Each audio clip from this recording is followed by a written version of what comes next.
আখিরাত, পরকাল বিশ্বাস করেন এক মুমিনের জীবনের সবচেয়ে বড় সম্পদ। এক মুমিন যদি আখিরাতের বাঁধন থেকে ছুটে যায়, তার ইমানের কিছুই আর থাকে না।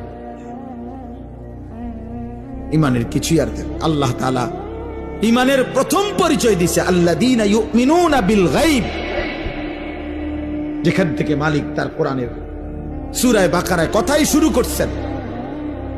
গায়েবের প্রতি ঈমান, সেই প্রথম মুত্তাকি। আর গায়েব মানে আমার চোখে অদেখা, অথচ আল্লাহ রসুলের কথা।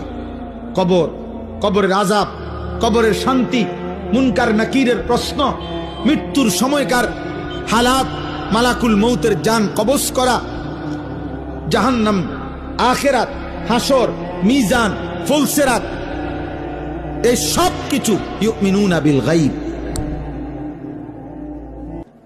আল্লাহ তাআলা বলেন এটা যার মধ্যে আছে সেই মুত্তাকি, সেই মুমিন।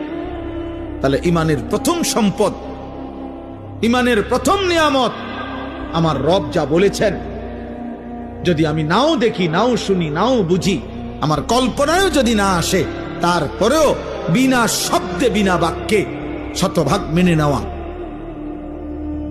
আখিরাত। তবে আখিরাত ভুলে গেলে মুমিন থাকে না। আখিরাত ভুলে গেলে মুমিন থাকে না।